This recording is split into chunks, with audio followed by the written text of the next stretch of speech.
Okay. Right. I think we are ready to start. I'm gonna hit record. Start recording. Moderate, if you can see this, you are fine to send the broadcast out whenever it's convenient for you. Bear in mind that we will probably want to give a couple of minutes to anybody new joining the server to actually find the channel that we're talking in. And if you're in the audience, please let me know if there's anything wrong with the server in terms of like you're not able to see the stage or hear us in the stage. That would be super helpful. So the format of today, we have some preset questions, but what we generally like to do is allow people to ask us your questions live. So I'm going to go through a couple of the main questions that I've seen from the Sailing Alpha, and then I'll just open it up to everyone. First of all, this is the break the ice question. So I'd love to introduce the members of the panel here, ask you guys what you specifically work on within the sailing team and a little bit about yourself. So we'll start with you, Mud Husky.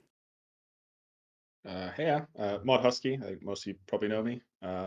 I've just been a game designer on the sailing team and primarily been working on Barracuda Trials of late. I think most of us could probably answer that we dabble in a bit of everything. But yeah, I would say if you wanted to blame anyone for Barracuda Trials being unfun, if that's your take, that would probably be me. Nice. Nice and simple. Elena, how about yourself? I think I have a finger in literally every sailing pie that exists and a few that don't exist, to be honest. I'm a bit all over the place. For the most part, I tend to sort of lead the project. I have a lot of meetings where I talk about sailing to various stakeholders, and I also check in with everyone on the team on how they're doing with their individual bits on sailing.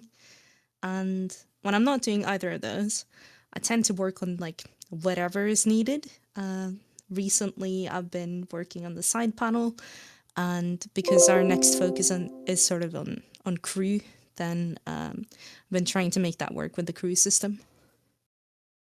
Awesome. Yeah, Elena's such a huge help for me, especially when I have any questions about sailing. Welcome as well. Shogun has just joined us. Welcome. We'll go to you next, Mod Abe. What do you do on sailing? Hello. Yeah, I'm a game designer as well. I've mostly worked on charting up until this point, although I've also done some prep for crew, and that's probably what I'm going to be working on for the foreseeable future is the crew stuff. But yeah, charting is the big thing that's in the alpha. I also did the Prying Times mini quest as well alongside that.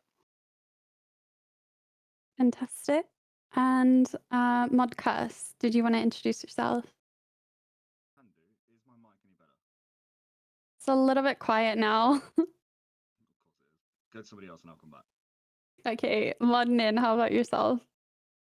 Yeah, so I'm on the engine team on Old School. And you might have noticed boats going around in game. That's needed a pretty hefty amount of engine work. On top of that, I've also was involved quite heavily in the movement and the feel of the way that you control boats.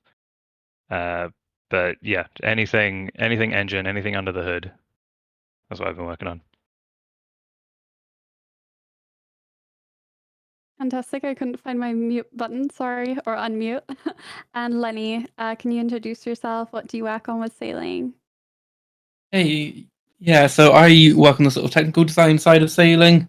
So while Nin's made the very core tech for, boats being able to move around the world, being able to just project other parts of the world into the sea like that, I've kind of taken on sort of interface between that and what people like Husky and Elena are working on. So, how do boats actually exist? How do players own boats? How do they customize them?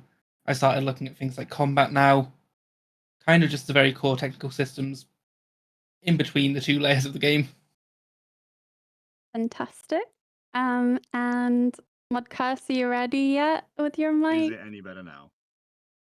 I think it's a little better. Hopefully, like, if people are having trouble hearing you, they can just turn you up inside the Discord app itself. So I'm hoping that's okay. We'll just try this then. Yeah. So anyway, I'm Mod Curse. I'm quality assurance on the sailing team, so I've had a hand in pretty much everything that's come up to this point. But I've been involved from the design stages all the way through to the functional testing stages, and then obviously all the bug finding, play testing, and just basically getting things ready. Fantastic. And Mod Shogun, I think you're the last to introduce yourself, but certainly not the Hel- least. Hello. Yeah, I am. I'm working on port tasks mostly, but I've been dabbling on the Great Conch and other minor things here and there. Fantastic. Okay. Well, I'm super excited to get into some of these questions. I'm a little bit nervous of what the players are going to ask. So I'm just going to ask a few. But if you guys in the chat want to start raising your hands, I'll ask a couple of like icebreaker questions and then we'll get onto your questions live. I do want to ask you to be as respectful as possible when asking your questions. Just make sure that you appreciate that these are humans behind the avatars and make sure that you're polite and respectful because otherwise we wouldn't be able to keep these things going. Okay, so I'm just going to ask some quick fire questions for people who may not have been keeping up to date with things. Is the alpha open to members only? That's correct. Yeah, it is.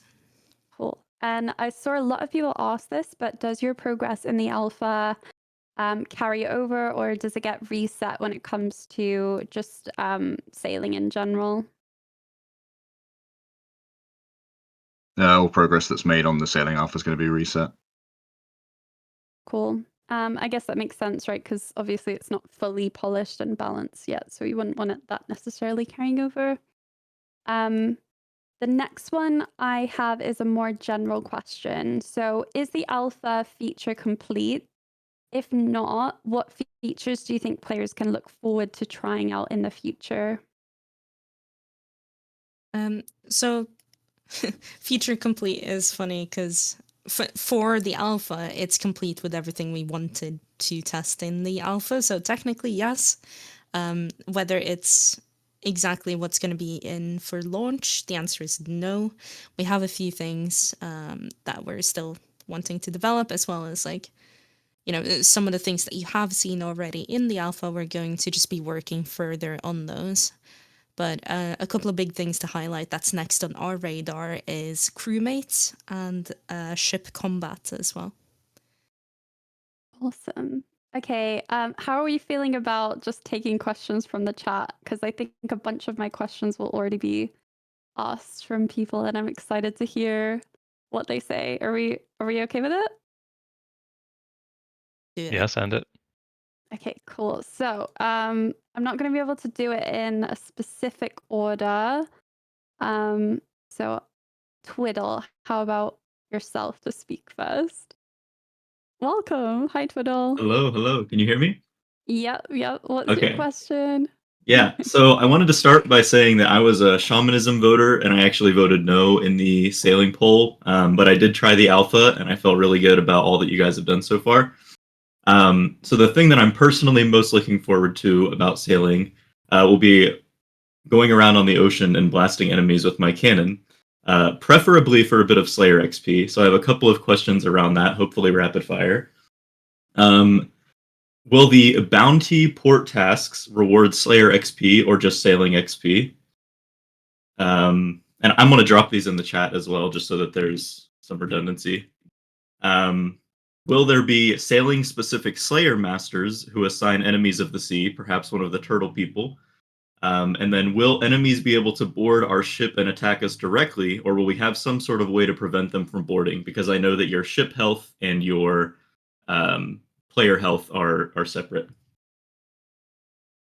Cool. Who wants to start with those? I guess we just start with the first question first. So do we plan on integrating Slayer with bounty port tasks? Currently, there's no plans for bounty tasks to give Slayer XP, but yeah, that's basically it. For Slayer Masters, I Not too sure. I think there was discussions about it, but don't know if it's going to happen or not. I could, if not for launch, like I could definitely see a sailing specific Slayer Master be something that happens some point in the future. Maybe like not immediately, but it's a cool idea and could definitely work, right? Awesome. And then the next question was a sailing specific Slayer Master. I think this that would one was just either. covered. Yeah, Oh, he got sorry. that one. The last one was will enemies be Oh. able to like jump aboard our ship and attack us directly, or will we have some way of at least knowing when that's about to happen? So that's not something I'd necessarily expect to happen on release. There are a few fun plans that myself, Nin, and Ed have been sort of brewing up that might involve that in the future. Maybe we will even manage to get in for the initial release, but it's not going to be something that just happens unexpectedly. It would be, a very much sort of anticipated thing if it came to happen. Okay, very cool. I appreciate your guys' time, and you're doing a great job. The alpha was a lot of fun, so thank you. Thank you, That's Twiddle. great to I hear. really appreciate that. Yeah, and just because we're saying maybe no to something now, it definitely doesn't mean that no, never, right? Like it could potentially be a post-launch thing. But yeah, we have to manage expectations in terms of the scope of sailing because it is currently huge. Yeah, these stages are always so difficult because people come in with such fun ideas, and you're like, oh man, I wish we'd thought of that. But they Yep, can no, happen I later. totally understand. I appreciate it. Cool. All right, I will move you back to the audience and we'll take another question. Does anybody else want to pick someone who's raised their hands, or are you happy for me to just go in order? You go for it. All right. I'm going to invite the next person to speak. Hello. I can't actually see your full name. It's just C Hi. dot dot dot. Yeah, I think that's your full name. Okay, cool. yeah. I wanted to say I think the alpha is really good. I think you guys did an amazing job. And there was a few things I noticed. Like I noticed you could see players and text from farther away more than usual. So I was wondering if that engine overhaul would end up reflecting like farther render distances or being able to see players and stuff from farther onto screen. Um, if that was like a kind of a symptom of updating the engines, or if that's something we can look forward to with sailing. It's definitely one of the areas of the engine that we've had to do a pretty big overhaul to. So it's had a touch up. We've kind of left all of the existing behavior as is. So when you're standing on land, you can still only see things as far away as you normally would. But in doing this work, it has paved the way for doing an update like that in the future. We're not going to do it with sailing. Yeah.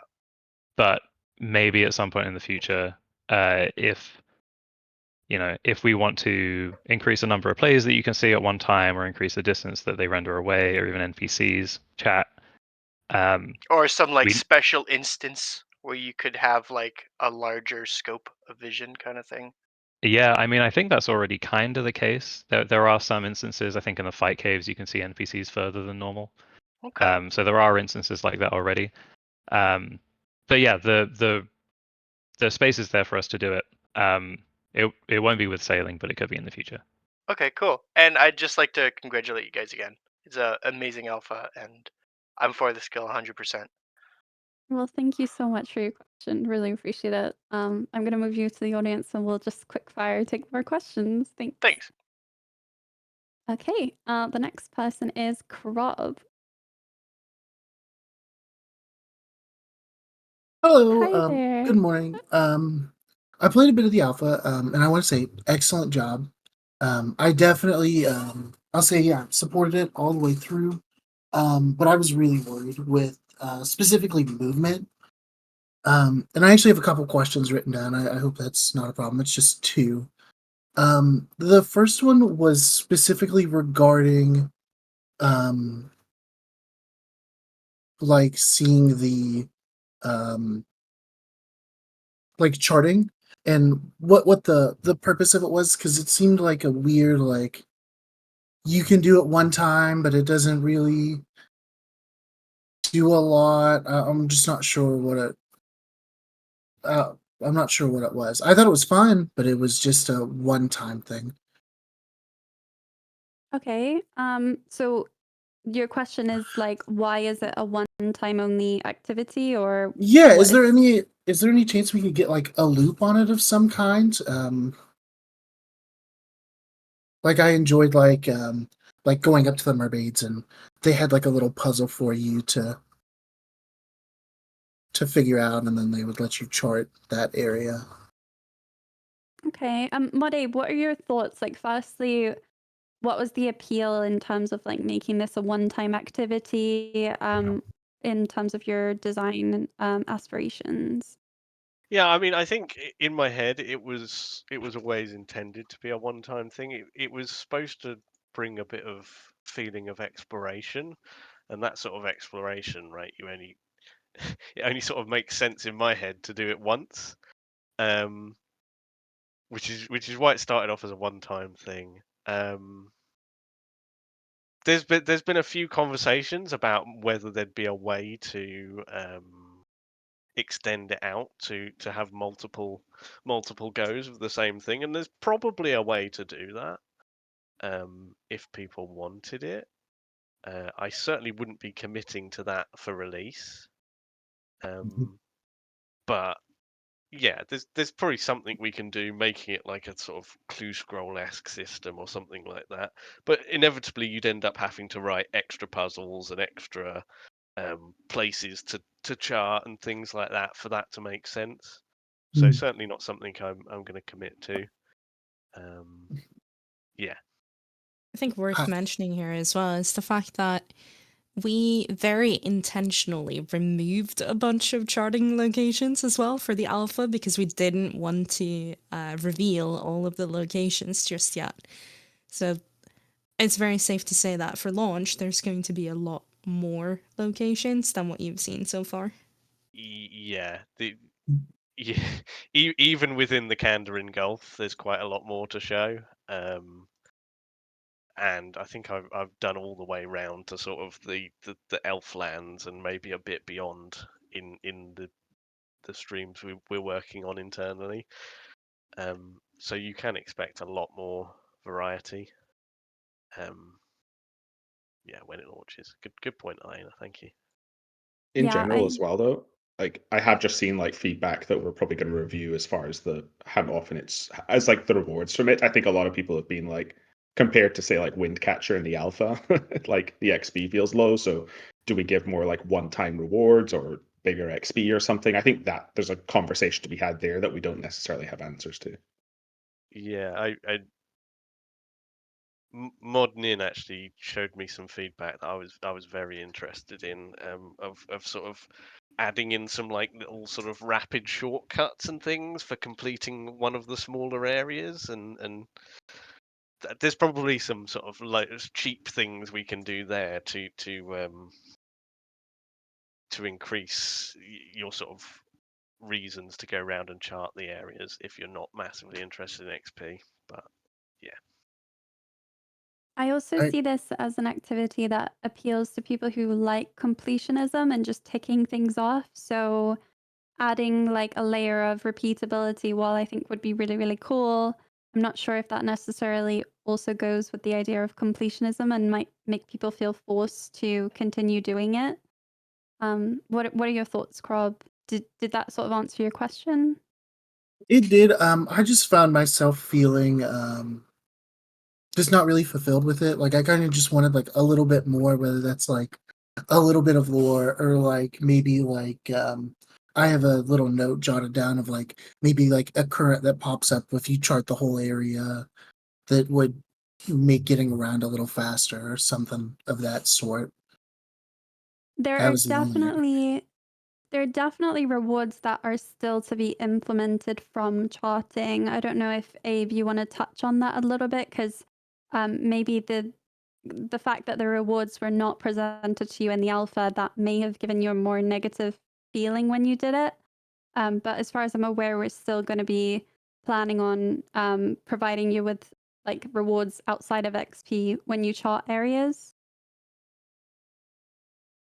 Gabe, Yeah, did you so want to touch? the intended reward space would be to unlock buffs in the form of drinks that you can fit to your ship in a keg, and those buffs would affect your actions on the ship and crew's actions on the ship. So yeah, it would be to enhance crew stuff, but yeah, that's not implemented yet, and I'm not exactly sure when I'm going to get to that. But I because initially my thought with that was like the chef's delight that you could put in your house. I assume that's not the goal with that. Can I ask for maybe like an example? Maybe my thought immediately is like getting an extra wind catcher charge when you catch a wind. Yeah. I mean, I off the top of my head, I haven't got specifics, but yeah, it would be that sort of thing. It would be more,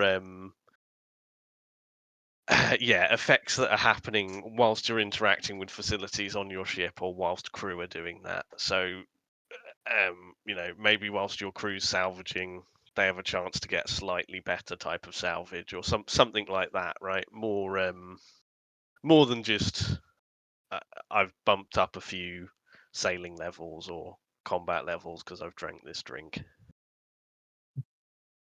Cool.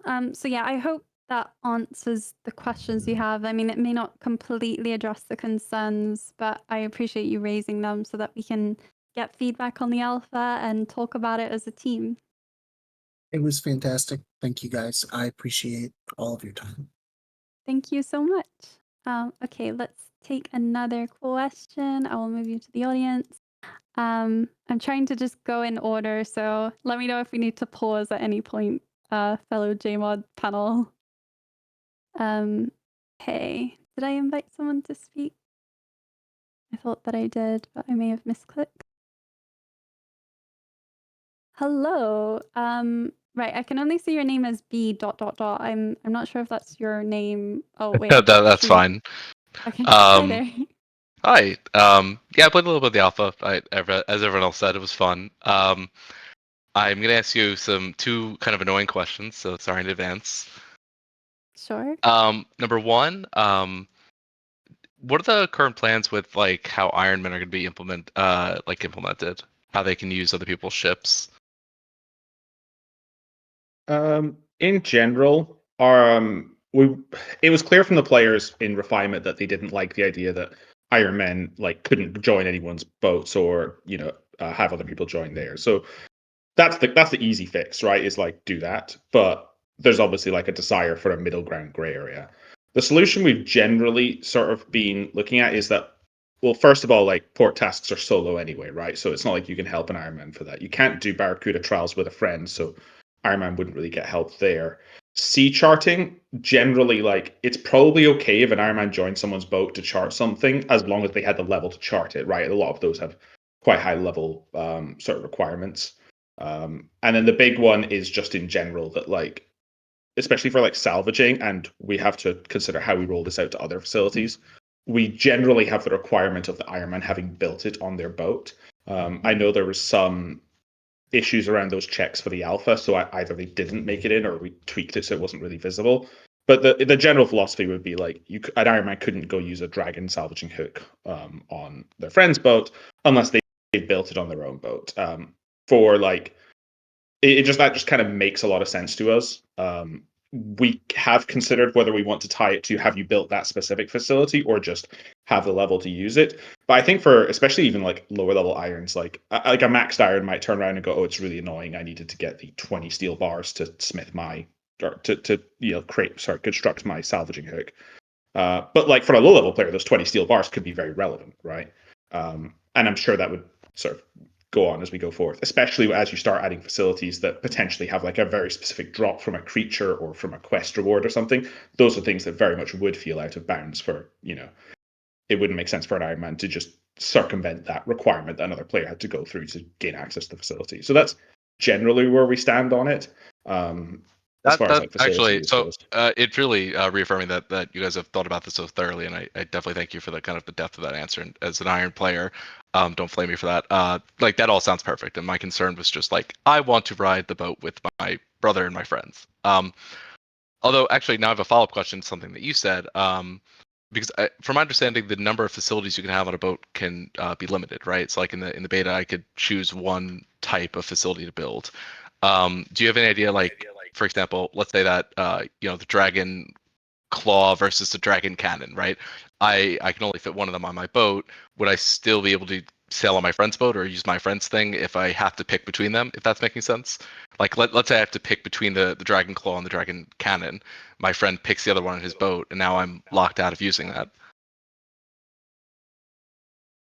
I think we're probably going to have to accept that if you are, I think the use case usually comes from like a higher level, say main account, and their lower level iron friend is like the usual way around that friction would happen. Where I'm level 80 or 90 and I'm maxed or whatever, and my level 40 Iron Man friend can't use my cannon or can't use that. I think it's more of a problem with the boats on the alpha because they have less facility slots, so each one feels more precious. But as boats get larger, we would expect more facility slots to open, and we would probably just expect you to sort of say, "Oh, I'm going to replace this facility and put this one on so that my friend can participate." It's not always the nicest thing, but I think it just saves a lot of complications as far as the Iron Man process goes. Okay, Right? gotcha. So you're saying that just as the ship size increases, that won't really be much of an actual problem. Okay, yeah, I definitely appreciate that. My second question, and I'm sorry, but my curiosity has been piqued.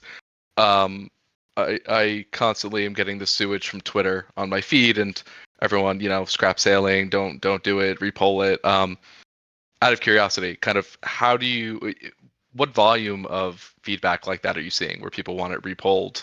And I'm not saying I want it, but is that something y'all are considering at this time?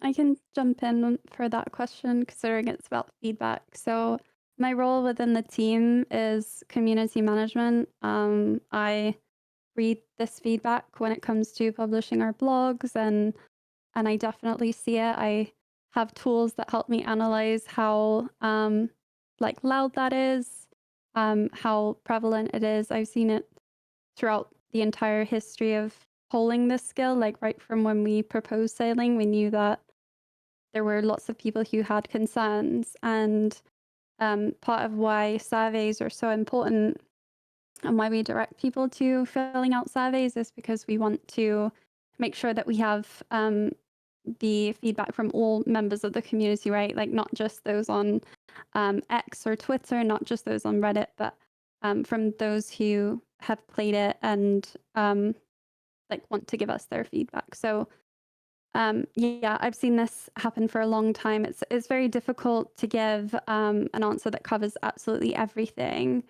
Well, So I mean, forgive. so it does seem like it's a vocal minority situation, at least from my perspective, like kind of going on Reddit and Twitter. And I mean, not to put you on the spot and force you to answer, but kind of just like yes or no, is the team going to be repolling this at some point, like after a beta, or when everything is completely ironed out, comparable to with warding when everything was kind of written out and we got to decide fully based on everything. Yeah, I can definitely answer that. So the lock-in poll happened. It was over 71% of the vote if you disregard skip votes. So we will not be looking to repoll sailing. We have a lot of internal processes in place that help us look at feedback and review it, no matter what the what skill preference or whether you want a skill or not, what your preference is. So we look at those pieces of data, we analyze it, and we discuss the concerns specifically with NDA people who represent players across loads of different skill groups. I can also, because I did seek clarity on whether I could reveal like survey result data. So the current survey that's live now in game, it's looking really, really positive around sailing. We have 77% say that they're more positive about sailing than before they played the alpha. we have 72% either state that they're happy or very happy about sailing coming to the game. And 82% of people who took part in the survey said that sailing had at least one training method that matches their playstyle. So I'm not like trying to demean the people that want sailing repolled. Like, I absolutely understand the concerns. They are valid concerns, but at some point we do have to respect what was voted for. And we did offer to lock in sailing as the new skill on the condition that we'd run public playtests and consult players on details. There was no sort of promise of rerunning the lock-in poll repeatedly. We had 161,000 people turn out for that vote. And since then, we've developed the skill in good faith and in accordance with that agreement. So this large-scale public playtest is part of that community consultation, and we're going to continue to work with the community to make it the best skill that we can. All right, thank you so much for the answer. And just to be clear, I I was not asking for the repoll. I was just curious. Based on the reaction in the chat, you have a lot of support and a little. It's a very polarizing question. So thank you. It definitely is. But thank you for asking it. Right. Can we answer another question? Am I good No, to move you you to can the give it other? to me now. Bye. Bye. Bye. I did just want to add though that like it's like new skills are always controversial in a way, right? Like, and I think that the community tends to sort of put camps, right?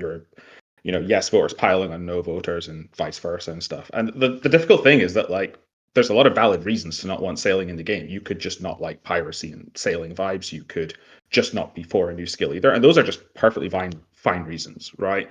But it's just really difficult because like anyone who does not want it will obviously be like screaming for a repoll. But it's just one of those things where we know it's a controversial thing. I fully support the answer that you gave. It's just I just wish the players would stop like dogpiling on each other in different camps, but maybe that's just human nature more so. Yeah, there's definitely learnings as well from this experience that I will be taking forward because yeah, the feedback, I definitely understand where it's coming from, but I hope that helps, and hopefully we can work with the community on making an amazing skill. I feel like the alpha really is such a huge step in the right direction for helping players to give us good avenues for giving feedback. There's definitely things that we can do to improve sailing, and we want to hear from you guys. So I will take the next question if that's okay. Shippoon, welcome. Hey guys. So on behalf of the One Chunk community and fellow One Chunk content creators, my question is a little bit more focused towards that. Our game mode, we don't really get to choose what we do, but we essentially get randomized of a location to go and finishing everything in it. So my question is focused on specifically the skill cape. Do we have a general reason or a region or a general thought process of where that might be located? Just so we can, I guess, prepare for the worst, maybe. I talked to someone at Runefest about this topic, so I'm happy to answer this one. The short answer is we haven't decided yet where the sailing skill cape is going to come from. There's a couple of different suggestions that we're toying with at the moment. My personal preference is giving it at the Barracuda headquarters, which would be out at sea somewhere. It kind of just makes sense because the Barracudas are so good at sailing, so why wouldn't the best sailors have the skill cape, right? Perfect. That sounds amazing. And also great Sweet. work, guys. Greatly appreciate it. Thank you. I just want to say as well, I see a lot of people saying Ned, and I also discussed this at Runefest. Ned isn't that great at sailing. Guys, he crashed his ship into Crandor. I'm not sure I'd like his skill cape either way, if that's the case. Probably has To holes be in it or something. fair, he was under attack from a dragon. That is true, yeah. That was our job as a player to solve that problem. That wasn't his job, you know. Thank you, Spoon. Yeah, I'm thanks, gonna guys. move you back. Thank you. All right, we are blasting through these. So if you guys are okay, I'm just going to continue inviting people on. We have like an hour and 20 minutes, so I'm hopeful that we can get everybody's questions, but we'll see. Hello, Lucian. What's your question? Hello. First things first, as an American, it's difficult to get to RuneFest, so I want to say hi, Madalena, for a long time. Big fan. I love your energy. Hi, thank you. My question is, as someone who's not a big fan of, seeing everyone running around in graceful and enjoying the more varied outfits that we can see adventures in, is it a priority to develop cosmetics for the ships just so that like we're not seeing it like the efficiency scape boat TM like 10,000 times on the ocean on the like the open seas, or will there be like a Great Ulm um uh on what's it called on the front of the boat, the figurehead, I think, that you can have on like the front of the boat where it's like, oh, I did super good in Chambers of Zarek, or it's like, oh, I did a super good TOB run, so I have a cool TOB mast. Like, are cosmetic options um something that you're actively keeping in mind while developing?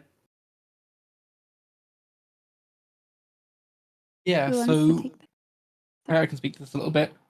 Obviously, yeah, you've seen the customization system already in place for just sort of what happens with hotspots on your boat, sort of functional facilities and the upgraded core parts of your boat. We have also started to lay the groundwork for things like mastheads, for little ornaments, the very much more aesthetic side of it all. Just how much of that there'll be available is sort of yet to be seen. Obviously, that's going to be pretty dependent on an art resource, but it's definitely something we want to do to some level.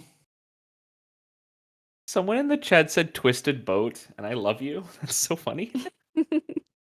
Yeah, that's all I really had to ask. I also hope actually if we have the guy who's in charge of the ship movement, is it like even remotely possible that the sailing pet would be able to follow the boat? Like let's say it was like a dolphin. Is it even like remotely possible that the dolphin would be able to like be swimming next to the boat? I guess I snuck in a second question there. I mean, that would I, be pretty sick. I think it was brought up in a feedback meeting. Generally, I was like, "Can pets follow boats?" But I think there was a limitation. Then I'm not sure. I mean, getting something to follow behind the boat, probably quite easy. Getting something like a dolphin to kind of jump up and down out of the water, like beside your boat. I don't know if we, with enough time, you can make something like that work. We'll see where the pet ends up though. Okay, that's Yeah, all. because like my plans with the pet is to get the art team to give you some options and have the community vote on what the pet is going to be. So I guess it would depend on the animation that the pet has, right? Because if it's a pet that can be like that can swim, you might want to have a different animation, and maybe that's more possible than like a crab, for example. But I guess crabs can swim, so I'm not really sure. Anyway, thank you, Lucian. I'm going to move you back to the audience if that's okay. Thank you so much. Bye. Thank you. Bye. I'm seeing so many crab emojis in the chat. That's so cute. I have invited. Well, I thought I've invited Brigadoon. Hi, Brigadoon. Hello. Hi. What's your question? Um, well, my question's about Barracuda trials. Um, Super excited about sailing, by the way. Cool. I think the Barracuda trials are going to be awesome. My question is, do you expect the world records to be like this thing that's like never going to be like a set in stone world record? Like there's always going to be a chance you could beat it. Like even 10 years down the road, there's people setting new world records. Or is it going to be like optimized, do you think? That's a great question for Husky. Husky, what do you think? Do you think that the Barracuda trials are going to be able to be beaten months after release, or do you think people are going to get the top times immediately? I think looking at the temper tantrum as an example, I think it can be very solved. There's going to be a mathematically correct order to pick up crates. There's going to be the best time to do your turning circle, so you're just barely clipping boxes and no more, or barely clipping rapids. And then I think like the world record will probably come down to like a slightly good like cloud RNG and stuff. But moving forward, I want to move a lot more onto like player skill expression, which I think like should hopefully like open up more avenues, I guess, for new tech and stuff to be discovered. I mean, players tend to break things down like quite heavily for this thing, exactly what tick are all the obstacles currently on, and the optimal time to start the trial is like a thing I can imagine being done. I'd like more player decision as far as like go this way or that way, or slow down for a bit, then speed up for a bit, and that kind of stuff for future trials. I think the thing that's also very different to say like Sepulchre though is we'll likely have a lot of boat upgrades, like even post launch, and the skill's never done. I could see a world where suddenly a new boat upgrade comes out, and you're able to do a faster Barracuda trial. So that's not like the best way for innovation of a time, I suppose, because like you're suggesting like is it like a tactic strategy like skill thing that increases?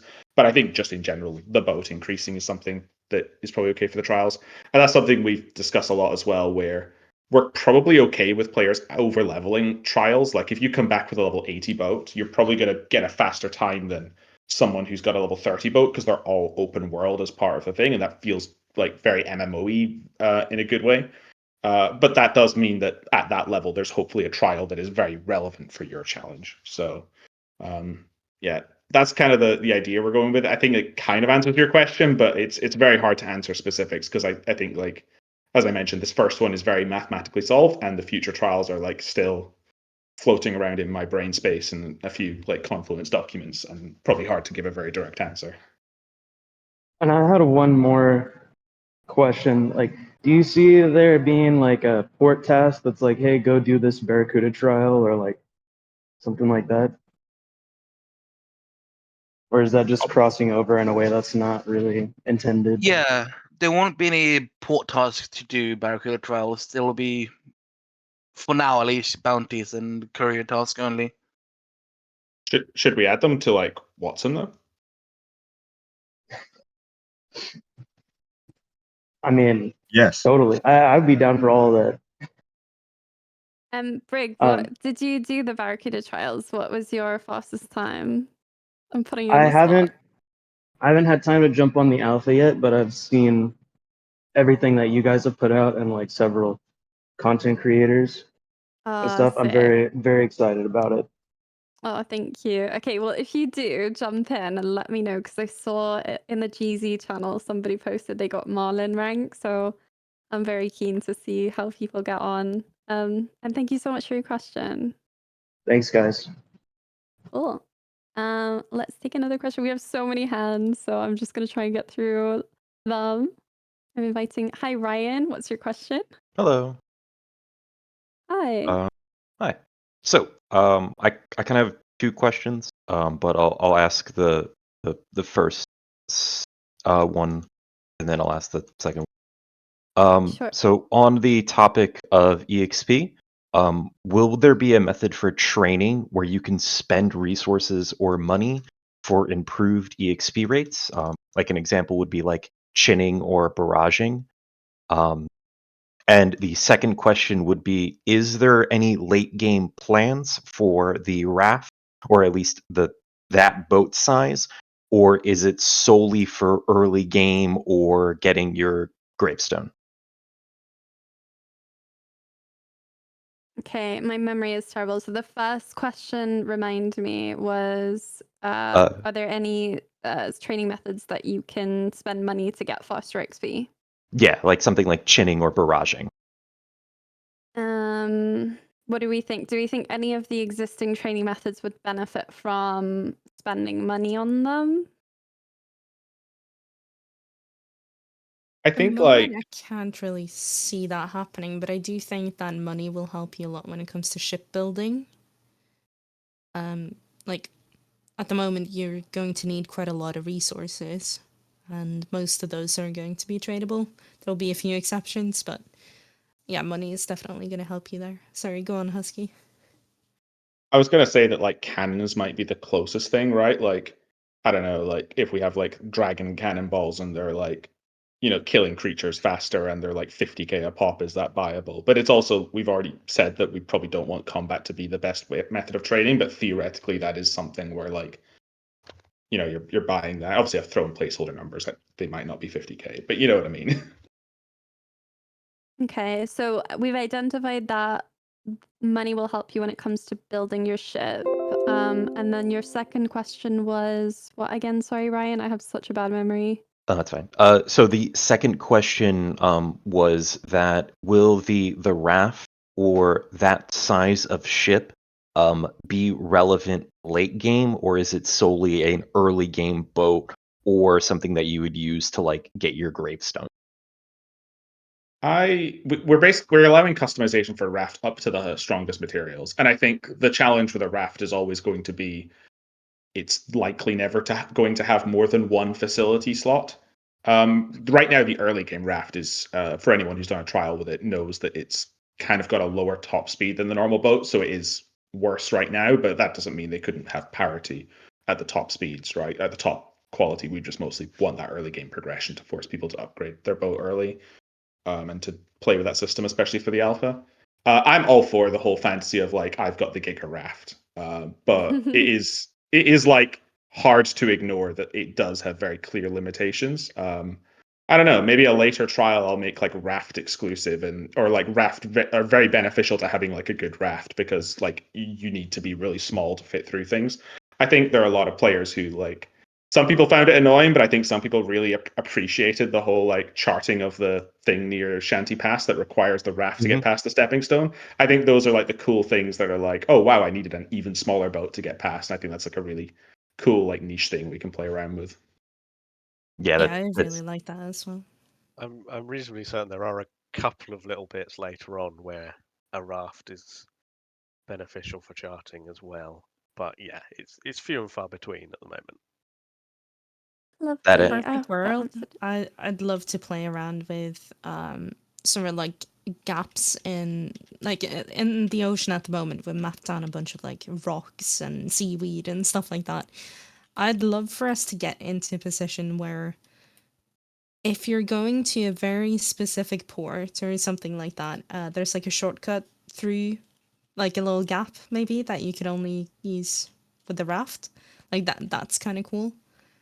But then I guess you have to weigh up as a player, like, is it better to do the raft so you can take that shortcut, or is it better to overall be faster, right? Like, those are the kind of choices that make this really interesting.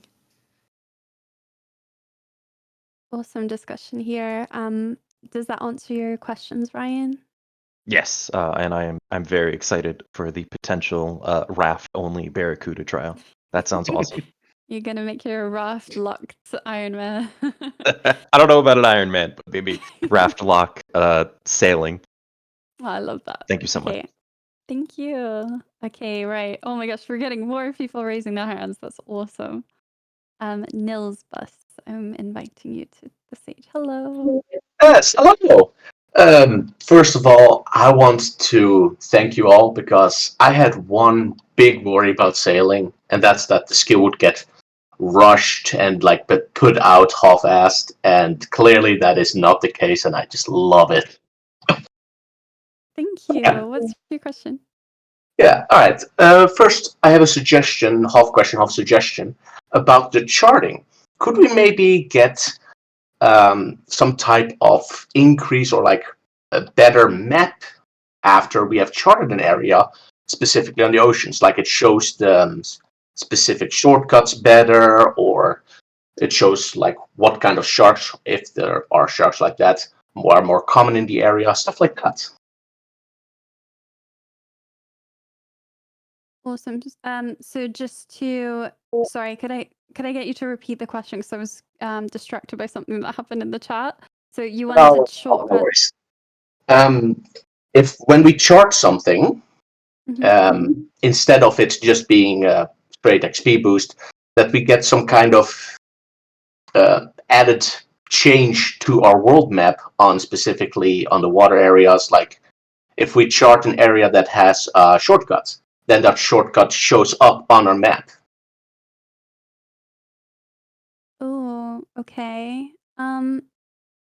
So, Abe, what do you think about this idea? I mean, it may not be something that we can scope for the launch of sailing, because we've already done our work to kind of figure out how much work we can fit into the launch. But what do you think in general about the idea that charting stuff would make changes to your world map? We don't currently have the tech to change on the world map, right? I Like was based on going. player variables. I was going to say that pretty much with a question mark, Husky, because so I'm fairly certain you don't have the tech over here to do that. So I don't think that's something we could be able to do. Yeah. Modern in want to look at some world map stuff. Sure. I think there was a lovely early UI sort of mock up of some nice maps for this like charting interface, and it would be lovely to get something like that in. But yeah, I don't. Certainly, we haven't got anything scoped at the moment. Nin, sorry, you wanted to say something there. Yeah, I was just gonna say, like on the whole like charting rewards front, it's a topic I've seen come up a decent bit. Is that like the charting being a one-time activity should then have some kind of unlock. And you spoke about the drinks earlier, and I think like that should hopefully make the charting feel like a bit more worthwhile to do. Like if you imagine like quest, that's a one-time piece of content, and you get one-time unlocks from it, even if it's just quest points. Diaries, one-time activities with one-time permanent unlocks. Even just like putting a rope on the Calcite Queen cave entrance is like a one-time activity with a one-time unlock. So I think if we can make sea charting kind of just follow that, then it'll feel a bit more kind of at home. As for world map stuff, I'm not sure how much we can do to the world map. Yeah. Fair enough. I had an assumption, but as someone who is a marine biologist, I just love this kind of stuff, so I had to ask. Oh, I'm I all for appreciate like your question. adding the kind of like the little details where you can be really kind of specific and pedantic about them. Yeah, and I saw a lot of support in the chat when you asked that, Nils. Like a lot of people really like your suggestion. So what I'm taking from this is that the activity of charting could be more enjoyable if players understood the rewards and had more of an incentive to do it. So I'll definitely be letting the team know. Awesome. Does that answer your question? Yeah, I do have one small other question. Sure. Quick one. Is there any? Are there any plans of having a type of legacy high scores list, or is it just going to get updated and continued with sailing on top of it? I have I seen I've seen a plan for us to preserve the high scores. Hi.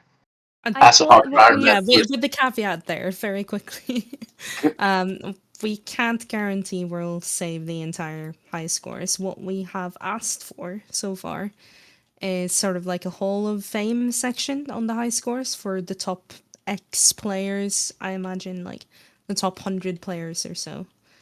The reason for that is basically because we know that the way that the high scores work is that when someone reaches the highest possible XP of something, they will be at the top of the high scores, and the next person will then be number 2, right?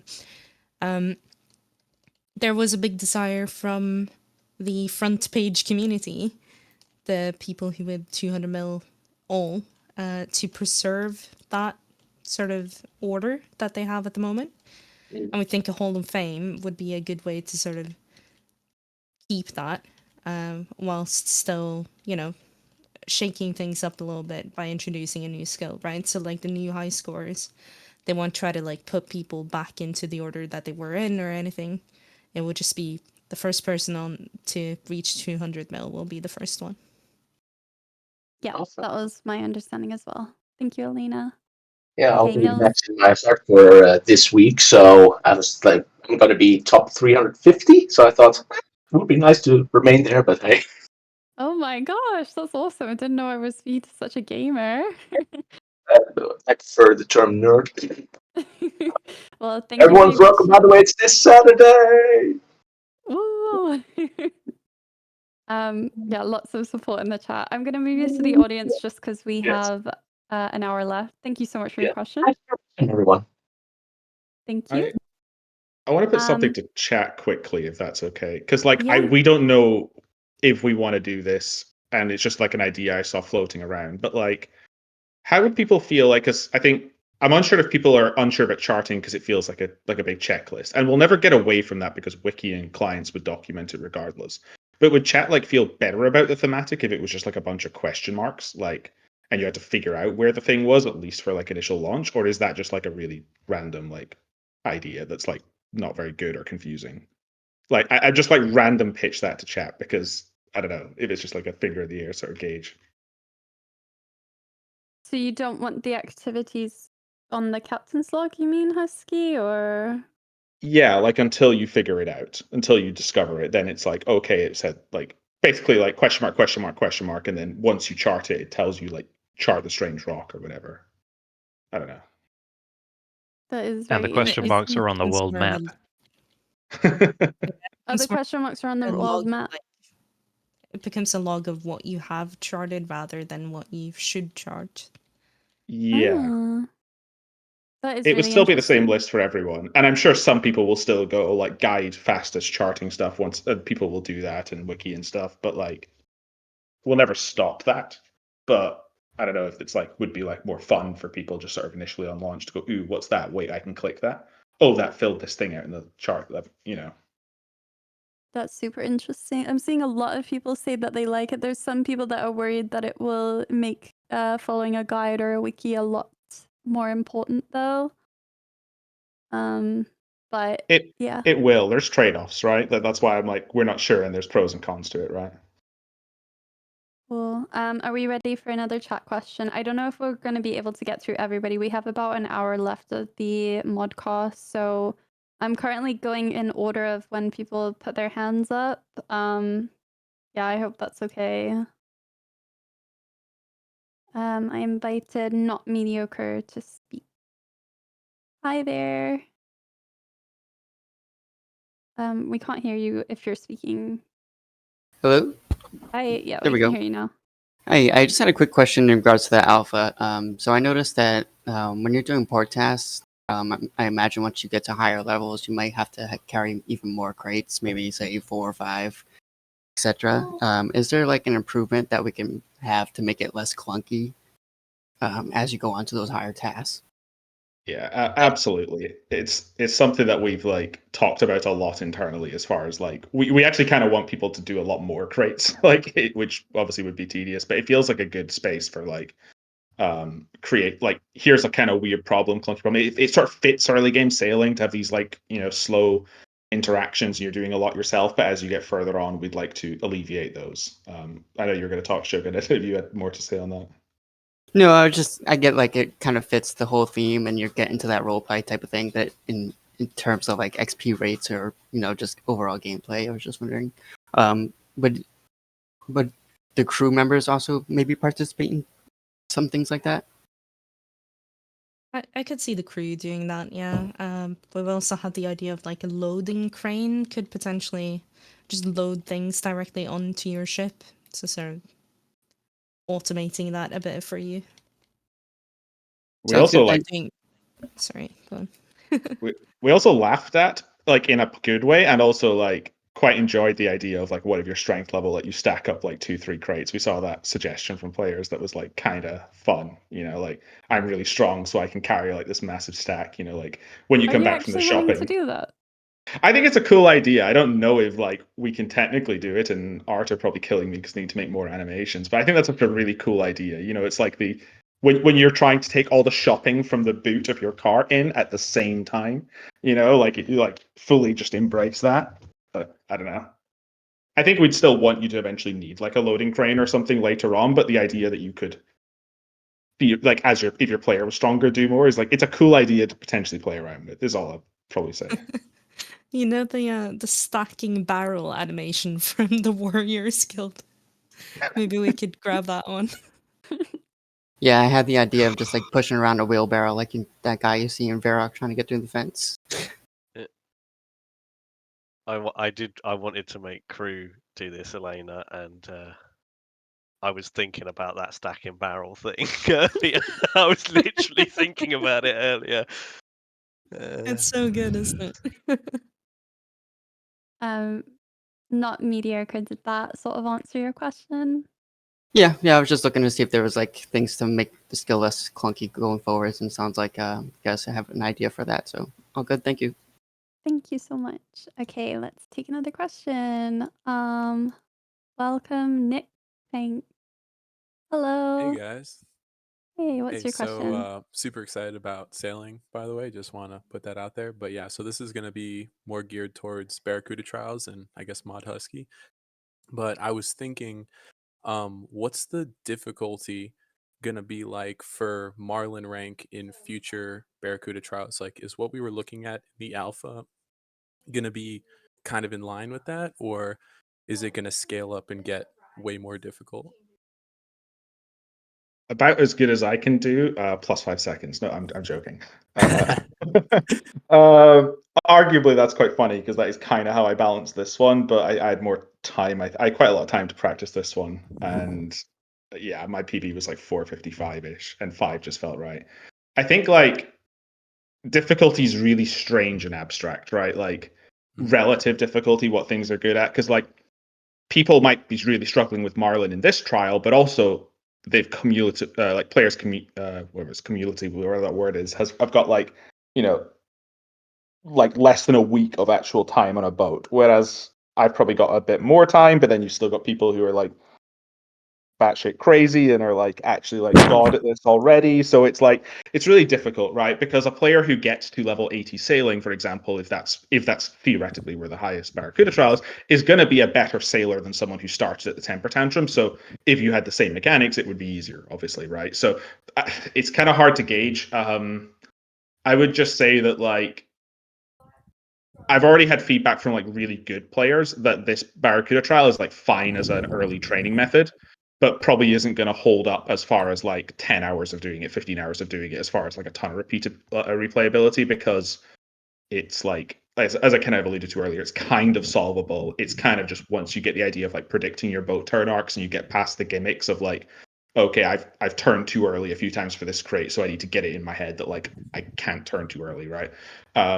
I think later ones I definitely want a little bit more of that sepulchre-esque like, ooh, where on the rotation am I? Ooh, there's arrows coming, dodge that, more stuff. But the thing that's really difficult about Barracuda Trials is like it's not tick perfect. You, as you know, right? You can't like respond to your position being wrong in a boat easily. So it's going to be more about like looking ahead and reading clues and tells to doing stuff, or perhaps like a few more actions, like tell my crewmate to shoot a cannon at something at a specific time on top of movement. That's probably more the direction we'd go into, which is going to be harder. But like I couldn't tell you like this is going to be as hard as the Inferno because like the skills just don't really correlate, right? Like we're comparing like boat movement to like prayer flicking and resource management in like supplies, which is very different, right? Or specific gear setups a player has. So I think like I can't really give you like a number like it's 94 out of 226 difficulty, right? It's or No, something, yeah, you know. that's fair. I was kind of thinking more so because I did the content in a vacuum, so I completed I got Marlin rank on the dot 5 minutes exactly. So it took me about Yippee. 4 hours, I think, and that was without looking up any guides or anything. So I was just curious because I don't consider myself like an extremely good gamer. So I was thinking like, is it going to take me days to complete future ones, or also kind of a secondary question for people to be more, I guess, like eased into the content or not feel like, I guess, gate kept out of attempting it because it's so difficult. Would it be possible to scale XP rates depending on how many rum and supplies you can return so that you can still like get XP for attempting it just at a lower rate, but still like practice and get better at the content without really feeling like you're taking a huge cut to what kind of gains you could be making? So I think on the difficulty side first, it's kind of like you would do it quicker than 4 hours if you were following a guide that's like, here's the perfect route for the Barracuda trials, right? Because you're probably on your first experience in 4 hours trying to think, do I go clockwise or anti-clockwise? Maybe you never even asked yourself that question, right? I You did. just I picked a went one direction way and the went. whole time. Yeah. You just picked a direction and went with it and never considered alternative routes, right? But then you'll get someone who'll be like, here's the perfect crate over order mathematically, and it would suddenly become easier. And maybe your learning comes down to like an hour because you're practicing the best route. And the guide probably told you, here's the tips and tricks, the common fail points, right? Right. So I think like that learning time would probably be less. But as for like the XP thing, it's something I'm aware of as like feedback from this alpha, and I don't have a good solution. Like originally, Barracuda trials were very open, and it was like, hey, there's no ranks, but you have 5 minutes, go get as much as you can and come back, and that'll gauge your XP. But it was kind of weird for setting goals for the player because some people would be like, oh wow, I got all 36 crates, I did really well, right? It's like, nope, you took 7.5 minutes. You did trash because like you didn't do it all within 5 minutes. So that felt really bad. The ranking system has been better for giving people concrete goals. But the problem is that like if that one crate you missed is on like the other end of the course from the run point, like it's kind of like that feels really bad. But if you missed like a crate at the start of the course, like you probably just go whatever. I do like 10% of the loop round and get it right to end. I think like the XP per hour stuff we'll have to figure out, but I don't know. I think there's in a perfect balanced world, if it plays out, I like the idea that a player would choose between I'm very consistent at Shark, and that's this XP rate I'm going for, and I'm very inconsistent with Marlin, so I'm going to stick to Shark. Whereas a player would put time in, lose XP per hour, then get consistent. It's just you don't want that like one tilting mistake, like in a 6-7 minute thing, to be like a massive tank in XP because that feels bad. So it's something I'm bearing in mind, I guess, but I'm not really sure right now what the best solution is, if that makes sense. A bit of a Yeah, tangent, but that's fair. The only reason I came up with that idea is because that exact situation you described happened to me like 4 times where I was like, okay, I missed a crate like 2/3 of the way through the course. Let me see how close I can get to finishing. I still would have made time, but I didn't get all the crates. So I didn't get that. I think it's a one-time XP thing in the alpha. I'm assuming it's going to be like a flat XP rate for completing every time. But yeah, that was just, I mean, I'm perfectly on board with whatever you have. I love Sepulcher. I did most of my agility there. So this content resonated with me very quickly, and I'm just super excited to see where it goes. Thank you so much, Nick. I hope that answered your question. I'm It did. gonna Thank you. Awesome. I'll move you over to the audience. I will take another question. Eat chewy cookies. Welcome. Hi. Yes. Hello. Hello. What's your question, lovely? I was wondering if there's going to be any changes made to how the tick minute salvaging works right now. Like it's currently you can do 4 tick by stepping away and then going back, and you get a double roll on it. But will there be any changes to how that works, and will there be like a second hook so that you can do 3 tick on it? there are currently boat layouts with 2 hooks, one on each side that would be one tile away that would enable 1.5 tick salvaging. So to that, yes, that would change. I'm considering, I've yet to run this past the rest of the team, but I was doing some math over the weekend. I want to make the default salvaging 3 tick though, so that, or no, wait, 4 ticks. No, wait, hang on, is it 5 tick right now? I'm trying to remember exactly. I think it's 4 tick right now. I want to make it 3 tick. I want to make it 1 tick slower so that like the people who are AFK get a little bit closer, but obviously there's still a lot for tick minute. I think the thing with tick minute that was more interesting actually than just 1.5 ticking it, which we're in support of, was the whole wind catcher thing, because we quite liked the idea that like while the wind catcher was obviously busted XP for the alpha, and while we don't like you sailing into something and having to set that up because that's just like not going to be good gameplay, the idea that there's a separate facility you engage with like that breaks up the 3 tick cycle like maybe twice a minute ish, that 30-second maybe 40-second timer is like a way to just make that sort of tick minute feel different from other skills. So I think that's interesting. But as for like balancing and stuff, we're probably going to aim for like tick manipulation to be up there at the competitive end, but probably hard to say more than that exactly how it's balanced, because Barracuda Trials is like the big like difficult thing, because someone who's, for example, doing a 430 temper tantrum is getting substantially more XP than someone who's doing like a 455, right? If they can do that consistently. So that's always the difficult thing to do for balancing. Whereas something like tick manipulation salvaging, we can literally math out exactly how much XP you should be getting if you don't miss a tick, right? Right. Um, So you do you have an estimate of like what the actual XP rates are going to be, or are you not going to say that yet? I Is this going to really be a 100K skill or like a 250K skill? I really don't want us to say. Now, there were numbers floated around earlier. I don't know if Elena wants to speak to that. But in general, the numbers that were floated around kind of proved everything that I've been saying from the start. Is as soon as you give a number, people hyperfixate on the number, and then they start evaluating based on the number and not the content. It's more important the content is fun and the number can come after. And the whole problem is that like you start throwing numbers out and people will get into semantics of like, oh well, I think it should be this number and I think it should be that number, and I think that just like blocks up the conversation. And obviously anyone who's a no voter or anyone who just cares about like getting to max is just like, please make it a 500k skill, right? You know. Right. And that sort of thing is just like I get that perspective, but also the feedback is like, we're gonna set it to the XP that feels right, is like the honest truth. And XP is like one of the last things you kind of look at in a project like this, where you do a final pass over the numbers, right? Windcatcher was just a complete outlier for the alpha, where it was supposed to be a higher level facility that we brought down for use in the alpha because we thought the gameplay of like saving up with speed boost was interesting, but we never adjusted the XP, and that's just a oversight on my part. Okay. It's That's all. really Thank you. easy for us to change like XP values as well. It's literally just a number change, right? We do some maths obviously over it and stuff, but largely it is very easy for us to change. So it doesn't really have to be perfect early on. We can easily change that later. What's more important, I think, at this stage is knowing where you want different activities to sit in comparison to each other. As in, I feel like Barracuda Trials should probably be the best XP per hour because you're putting in the most effort.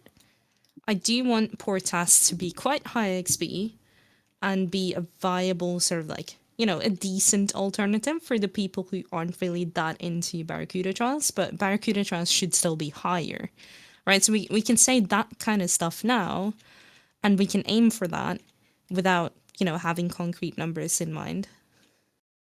Okay. Fantastic discussion here. It really got the chat talking as well. Did that answer your question, Cookie? Yes, it did. Fantastic. I will move you over to the audience. I did see a request that I want to shout out. It was somebody asking whether they can get all of the gnome cheerleaders as crewmates on their boat. So I don't know if you guys can make that happen for launch, but yeah, just throwing that out there, guys. Really, really serious suggestion. I doubt I can make them all crewmates, but I can probably make a drink that you drink somewhere and they all appear for that, maybe, and give you a dance. That would be sick. You guys though, like honestly, like Reddit, I saw your monkfish girl post. All I could do is shake my head to it. Okay, Fox, you got it. All right, next person, Subflex UK. We're inviting you to the stage.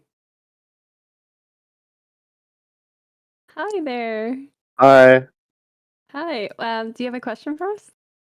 Yeah, so basically I was just wondering if it was gonna be like its own skilling thing, or if there'll be like implication of like PvP there as well, maybe like mini games. Maybe like LMS or you know, like Castle Wars sort of thing. Cool. So you're asking like what integration sailing might have with PvP related Yeah, content? yeah. Awesome.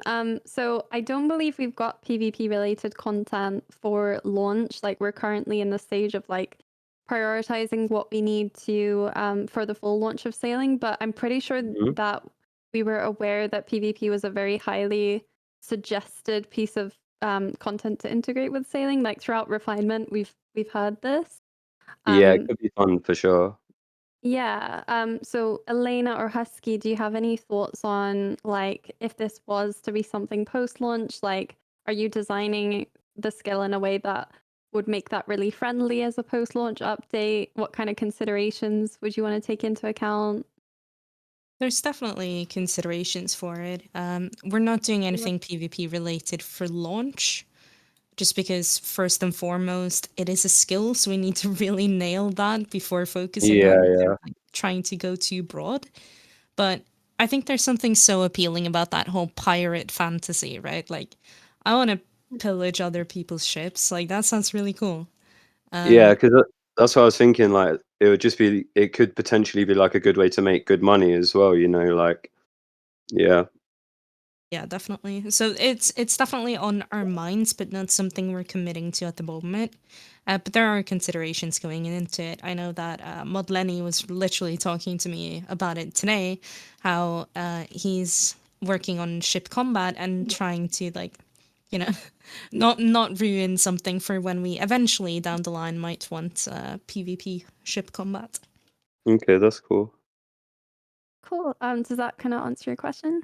Yeah, yeah. Thank you. Awesome. And thank you so much for the question. I'm gonna move No, on to no the audience. problem. Thank Cheers. you. Cool. We are speeding through these. Dawn Machine is up next. Hi, Oh my Dawn. goodness, I'm here. I'm here. I am in the middle of a Hallowed Sepulchre run right now. Hello, everyone. I'm Dawn Machine. My namesake is actually about a mysterious, eldritch, man-made star that you can find in a certain sunless sea. You might be able to tell that I'm a big fan of unexplored mysteries with no concrete answer that are resistant to being cataloged on a wiki. The creative of sailing so far is dominated by piracy and independent exploration. Can we expect to see more kinds of theming? And can we pretty please get crazy, mysterious stuff similar to the Abyss and the RuneScape gods? Not necessarily those things, but just like them. Ooh, I love it. So you're into like narrative and thematics and stuff, right? Yes, I do really like narratives and Sunless Sea, for, like the Dawn Machine, for example, in that just like drives you crazy for even looking at it. So I love that the sort of eldritch stuff. Awesome. And what specifically was the question? Sorry, my memory is like a sieve. Can we expect to see more kinds of theming other than the piracy, independent exploration, sort of soft colonialism stuff? Okay. I would say yes around the islands. I'm not sure if anybody wants to talk about narrative with islands. I wish we had Mod Ed on here because I think Ed is going to be a huge part of what like narratives kind of get implemented with sailing. I don't know how much he wants to reveal about it just yet, but I think it's safe to say that we are exploring more narratives than just the pirates. I can say that. Oh, yes. And hopefully I can say that you can expect a blog after the alpha, which maybe touches upon those narratives, because I'm pretty sure that's my next thing to do is to write a blog based on that. But yeah, I think there's so much we can do with, that we've updated the world map, right? With like new islands, places of interest. There's so much we can do with that I think Ed is taking the lead on. So hopefully we can, but I don't really want to give any spoilers away right now. So I'm I sorry, Dawn. totally okay with that. Like as a kid, looking at the map and like waiting for areas to explore, with like from unlocking quests is super exciting. So seeing sailing be dedicated to that is great. Yeah, thanks for answering my question. All of us in the Iron Man efficiency community are waiting with bated breath to see what you got for us. So can't wait to Awesome. multi-skill while doing port tasks. Are there any existing storylines that you would want to see us continue with sailing? Um, I I'm not gonna lie. I like the I just like to see what you guys have. It's not one particular storyline for me. It's just like if you like, I trust you guys to have like if there's something that's cool enough that deserves to get finished, then I trust you guys to keep going with that. Like the seeing the vampire quest line finished is great. I'm also totally excited to see new quest lines starting. So yeah, Awesome. Thank you, Dawn. Cool. Well, I'm gonna move you back to the audience. It was lovely meeting you. thank you. Thank you. Okay, and Penguin, what a name to follow up after that question. Hi, Penguin, what's your question? If you're talking, we can't hear you, Penguin.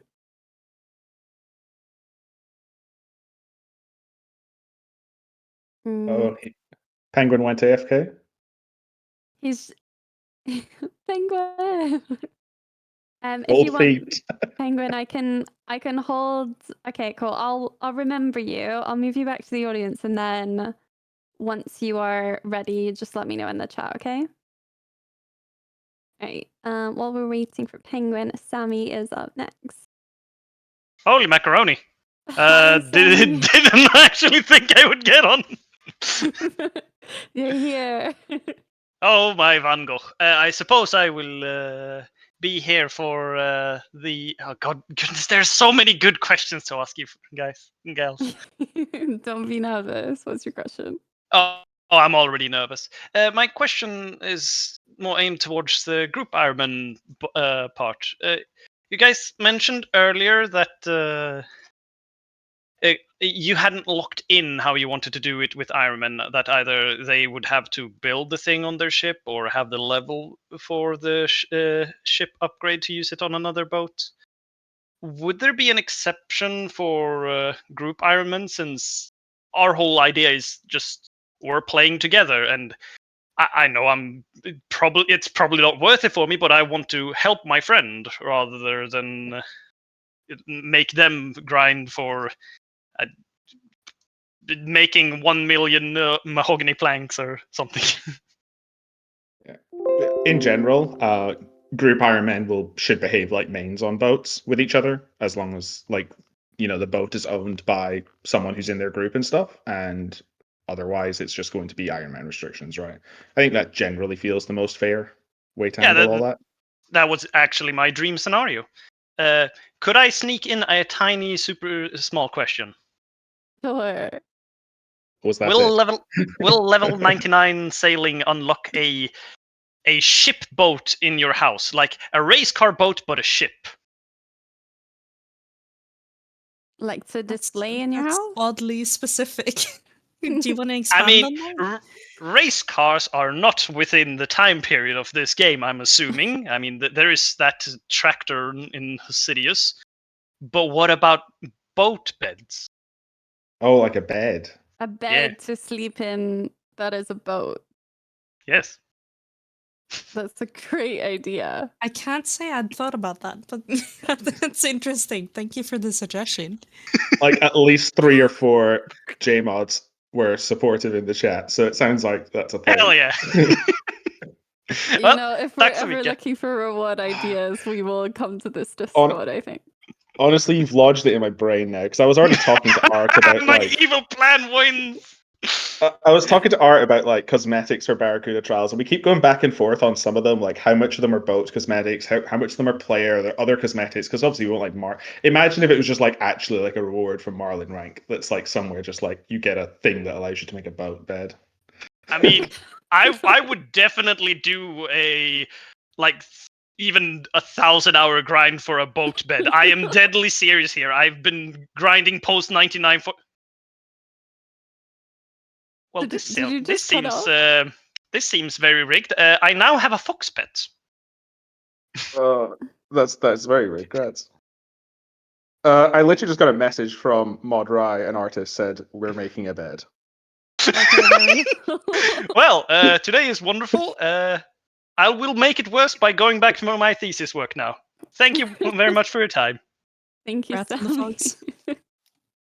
I think Penguin has fixed his mic, so moving swiftly on. All right. Yeah. Penguin. Sorry for the hang up, guys. Thanks for inviting me. One of the most important things with sailing for me is making sure that it's well integrated into the existing content in the game, specifically around quests. You have, Bon Voyage, Cabin Fever, a handful of other quests that are all, sailing and sailing adjacent. I was just kind of curious if there's any plans to add, requirements and rewards to existing quests in line with sailing. I believe the approach that we've taken is that we don't want to add. So your question is, are we going to retrospectively add requirements to existing quests, right, Penguin? Or rewards, yeah. Talk to Okay. Ned afterward and get a little XP lamp or something. Yeah, I think we agreed that we didn't want to retro retrospectively add requirements to quests, but the rewards I think we were fine with. Elena, I don't know if you can just confirm that for me because my brain is like mush today. Yeah, that's all good. Yeah, it's as light as saying if we add if we add requirements retroactively, then it's kind of unfair for the people who have completed stuff and didn't have to train sailing, you know? So we probably won't be doing that, but I'm not opposed to adding and doing just a passive like quests that require sailing to some Yes. capacity, even if it's just thematically and giving a little bit of XP from those. I think that would be quite fitting. So stuff that comes to mind is Bon Voyage, and is it Cabin Fever? It's one of the pirate Yeah, storyline Cabin quests. Fever. Yeah, Lunar Yeah. Diplomacy has some sailing. You know, Dragon Slayer 1 has some sailing. You know, it's all over the place. It's actually already pretty tied into the game. Awesome. Yeah, that's a good point. And then obviously I have to show for the continuation of the Penguin Quest series. Shoutouts to the chat. Does that Alright. answer your question, Penguin? Yes, thank you very much, everybody. Thank you. Thank you so much. Okay, oh my gosh. We may not be able to get through everything. We have about half an hour left of this stage, so I'm just going to invite as many people as I can. Hi, KRP. What's your question? What's up, guys? Thank you, everyone, for the alpha. It's been great, and I truly appreciate all of you guys at Jagex for being so interactive with the players. That's awesome. So my question is kind of like a suggestion, but also a question. About the Barracuda trials, have you considered a Barracuda trial where you as a player is challenging an NPC which is member of the Barracuda faction in real time? So for an example, like similar to similar to the beaver race in Zelda Majora's Mask, where the NPC is racing next to the player. So instead of you having like marine or you get shark rank and stuff like that, you basically sail next to an NPC in real time. And if you advance in levels and open up to new trials, you challenge a new NPC and so on. And the NPC could even like cheat, maybe throw out the different projectiles and stuff like that towards you. What do you think about that, Husky? The idea that you would have like the NPC racing against you in a trial? I think the idea behind that is really cool, and if I get my way, not for launch, I'd really love to do something like that for like the final Barracuda trial, without getting into like spoiler territory and stuff. Yeah. I've always wanted the idea that like even if we don't have them all for launch, once the player like Marlins everyone, they get to challenge like the leader of the Barracudas, and I've always thought it'd be really awesome if like you were actually racing that person in real time. As for like NPC boats, that's like a thing we're still kind of going through, right? Because it's kind of weird. Like we have an NPC on a boat for Rum Dash Drive, but we don't have like NPCs as movable boats yet. But it's something we're working on, right? So Yeah, we would I probably got you. need that, and I'd need to see how that works, right? Because it might suddenly be that the tech just makes that really awkward to do well, but it's something I'm very open to exploring. Oh yeah, and of course it can be technical difficulties and limitations and stuff like that. But yeah, sounds awesome. So I just had another quick question. Will there be very rare crewmates they will be able to get? For an example, like actually very hard drop rate or similar to, let's say, a pet. So let's say you do. I don't know, 1,000 Barracuda trials, and maybe the guy that you talk to joins the crew. I don't know why the framing of that as drop rate, like you kill a creature and like just drops a Yeah, person. drop rate, yeah. I know what you're getting at though. Yeah. I don't. Lenny is on the. Is Lenny doing the crew system? I think, or am I tripping? Crew system is Be mod Abe. Abe. Oh, okay, sorry. Abe, what do you think about that? Like, can you give a bit of info on like how people are expected to get crewmates? Yeah, I mean, at the moment, there's like a handful of crew, and you need certain requirements. Some of them are quests, some of them are sailing levels, some of them are sort of random extra bits. There's nothing horrendously hard at the moment. I see that being a sort of thing later down the line. But honestly, I'm much more focused on how the crew work on the boat and stuff right now than I am on how you necessarily get them. So Yeah, something to understandable. think about a bit more later on. Yeah, that might be part of like polish or like post-launch where we start to go for like additional cosmetics or things that maybe aren't necessarily important for grinding the skill, but just more like showing off, I guess. Like having someone super rare on your boat, I guess could be a really cool thing. Yeah. Cool. All right. Does that answer your questions? Oh yeah, for sure. Thank you everyone for doing this, and good luck.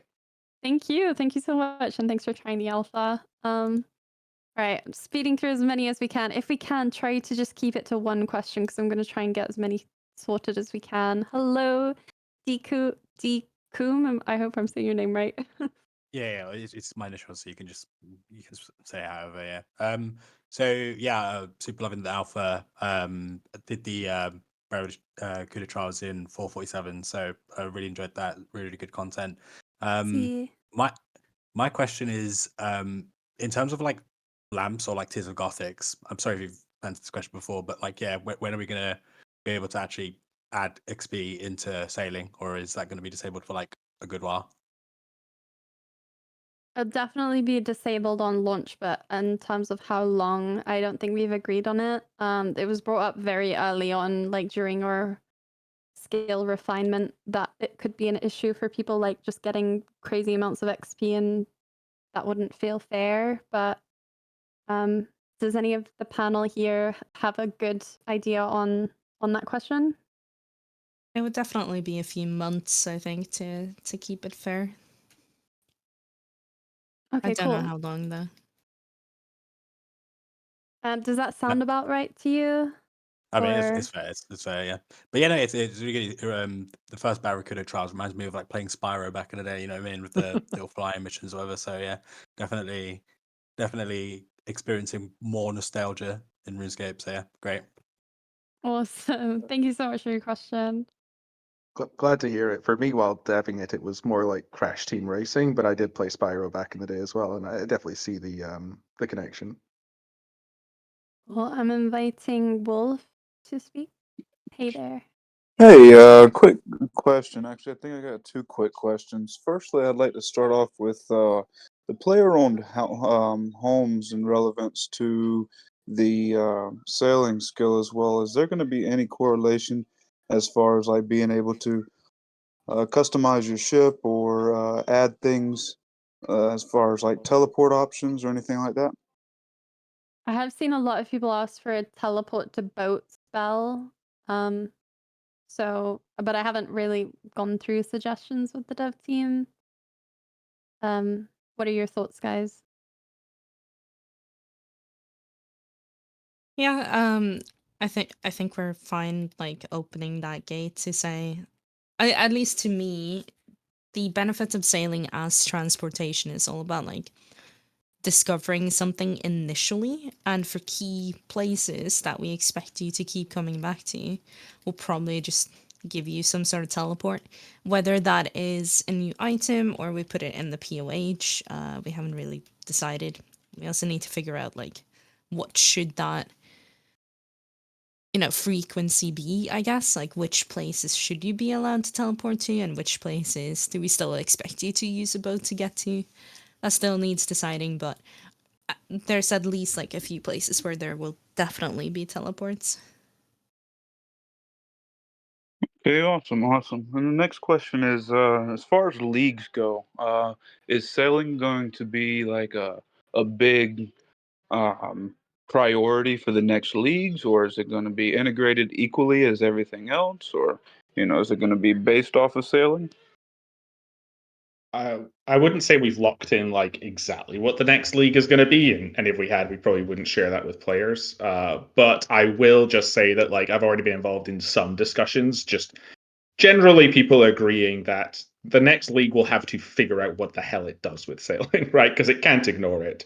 If it's an area lock system, it's like, is the sea its own area? Is like the sea split into areas? So you've got like the Kandarin Sea and all this, or not. It certainly will need to solve those problems, and I don't know what those solutions are yet currently. Like I have some ideas, but I probably wouldn't share until we know concretely what we're doing. Cool. Okay. Wolf, does that answer your question? Yes. I want to go back real quick to one thing about the player-owned homes and the boats. Is it possible to maybe integrate something where we could just at least mount heads or something to our mast or anything along those lines? Like a cosmetic, I guess, or Yeah, it's similar to a cosmetic. I've noticed, like in some movies and stuff that I've watched over my years, is that on some like pirate ships or whatnot, they may integrate like a dragon's head or a mermaid on the front of their ship or something along those lines. I definitely think there's a lot of room for boat cosmetics. I think we're still kind of figuring out the scope of sailing in general. So I don't really have details on specifically what we're going to be doing with that, but I do respect that the desire is there from a like player incentive perspective, right? Like you want to make your boat look as cool as it can be. I think Elena mentioned, you mentioned in one of our feedback meetings, the stuff to do with sails and making sure that the sails can be cosmetically upgraded. So I'm not sure if you want to talk on that really briefly, but we definitely recognize that we can be doing a lot with cosmetics and ship upgrades. We just don't really have all of the details yet to be able to share with players at this time. Yeah, the sails are particularly challenging from a technical perspective because if we want them to use textures, as in think of anything like moving, like the fire cape or the infernal cape, those are using a technology called textures. And if we want that on the sails, we basically can't animate them, which is going to be weird, right? The best way to create a bunch of different sails is by using textures, but then the problem is the animations. So the alternative is to create a bunch of like new configs, one for each type of sail, and we can definitely do that to some extent.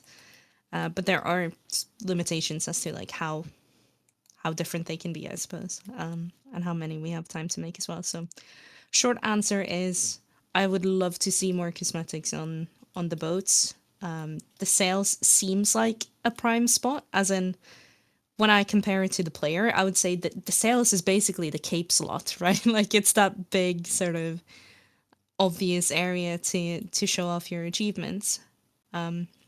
But it also becomes difficult because we know that you can improve your sails, and it's really important in RuneScape to be able to visually show your progress, as in if I have, say, an adamant plate body on, we know that that's, a step up from mithril, but it's still below rune. Like, that progression is really, really important to show off, and we still want to show that in the sails. So the trick is then, how can you show both that and the cosmetic upgrade at the same time? So we have a lot of stuff to still figure out on that front. But I think for now, at least, we're probably going to try and explore some alternatives to the sails. So yeah, like you mentioned, like mounted heads, or like the figurehead that was mentioned earlier today. Like those are really cool slots that would be a lot easier for us to do. Thank you, Elena. I hope that answers your question, Wolf. It does. Thank y'all so much, and y'all have a great one. Thank y'all so much for your hard work You as too. well. Thank you. Thank you so much. Okay, right. Let's try and quick fire some of these. We only have about 15 minutes, so apologies if our answers are going to be a little bit short, but I want to get through as many as we can. So if you're listening, try and keep your questions as concise as possible, and we'll just keep going for about 15 minutes. Basalt Miner, you're up next. Oh, can you hear me? Yep. So at the moment, the sea is pretty empty compared to the land map. So are you considering any systems to keep sailing fresh once the novelty of the new locations have died down? Say on your third or fourth trip to the conch? Yes, we are considering systems, but I think we don't have much more to share right now. Is probably the best answer. I see. Thank you very much. Apologies. Okay, I'm gonna keep it short. We've got Disco, I think. I think we invited you by accident earlier, so we're just gonna invite you now. Hi, Disco. What's your question? Hello. You tackled the question I was going to ask a little earlier, but it was mostly about the dogma of sailing and transportation because it's predominantly a transportation skill, and I wanted to really know like what you guys were thinking about it interacting with teleports, right? Because teleporting is how everybody gets around. I think the biggest thing that's really important for sailing's launch isn't to think of it as a way to get to islands, because that's how it kind of. I've seen that sort of sentiment go around a lot, and I think the biggest thing is to say that like sailing is going to enable you to do a lot of content on sea, and we hope that like when you're sitting down for the evening or the morning, if you're playing in the morning, to just say, yeah, I fancy going doing this content at sea, and the kind of island exploration-y stuff is just sort of the extra bits, because obviously like you're getting access to new land and stuff. If sailing was just about transport and getting to new islands, I would agree with the sentiment that doesn't really feel like much of like a skill in itself, but like the fact that there's going to be a lot of cool content at sea. Now, what that means is that like if, say, for example, we release like a cool new like Slayer boss on an island, right? It's probably not going to be very fun and engaging for the 100th time to sail south from a location to get to that island and then do all that. We've already seen player feedback about long boss runs like for Nightmare, and things like that. So at a certain point, like we are probably going to want to say you got to that island, you explored it, you unlocked a teleport to it, right? And at that point, like sailing isn't your way of getting to it, but it was your method of unlocking it, and the content along the way, and the fact you used your boat as like a tool at your disposal to solve problems to unlock it is like the skill part, if that makes sense. Yeah, absolutely. I was really more just focused on like the concept of like emergency teleporting away from where your boat was, how your systems you've got planned to interact. Was that like a follow-up question or No, just sorry? it was you can just move to the next. I was just curious because there's Slayer locations. If you teleport away, you leave your boat there, right? So what do we do about that?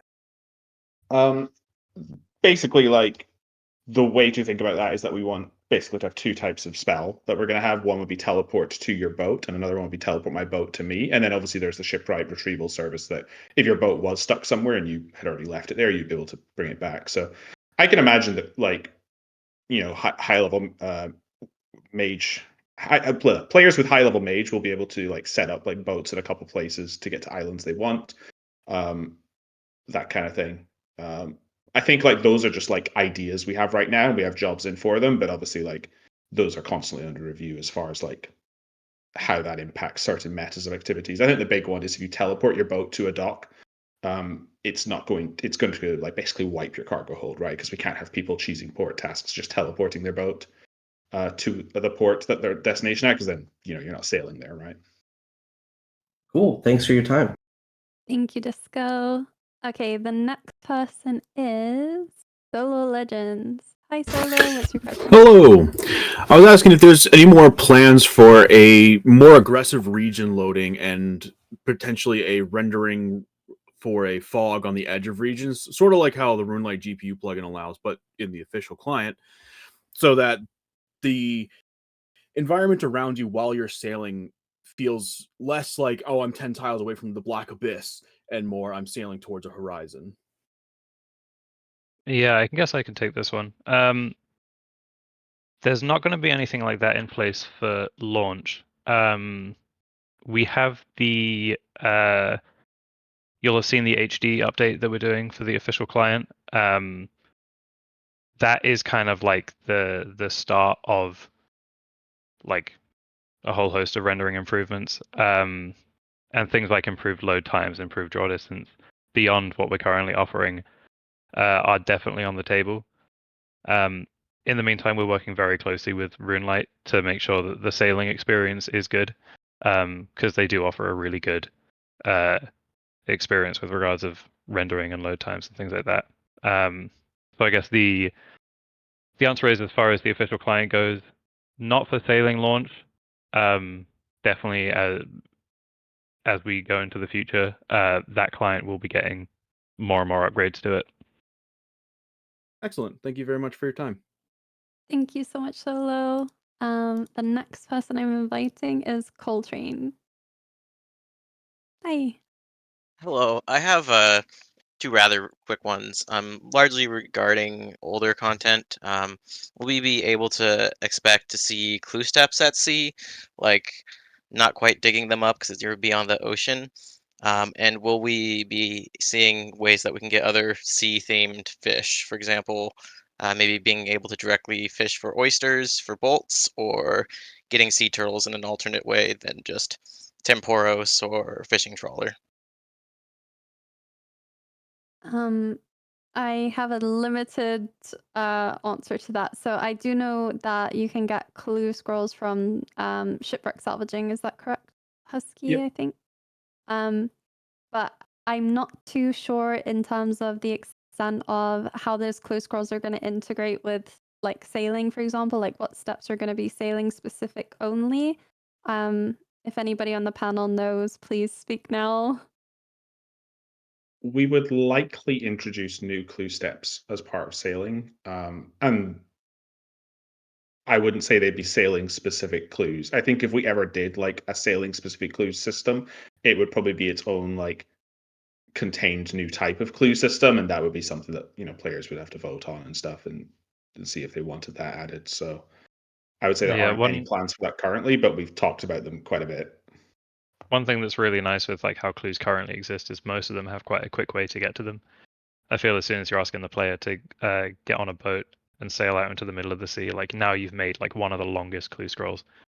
So I wouldn't want to kind of upset that in a sense by kind of forcing clue scrolls to send players out into the far reaches of the ocean.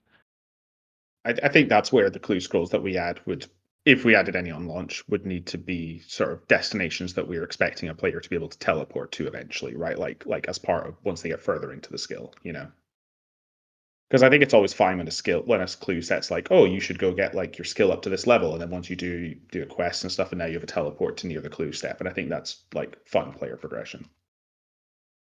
Cool. And then your second question was around new fish or new ways to get existing fish. Is that correct, Coltrane? Correct. Like maybe an easier way to get like pearls if you want to like make fletching material out of them for whatever reason, or sea turtles instead of just going to trawler or temporos for hours. I do know that we plan. I don't know how much we can commit to. So Watch this space.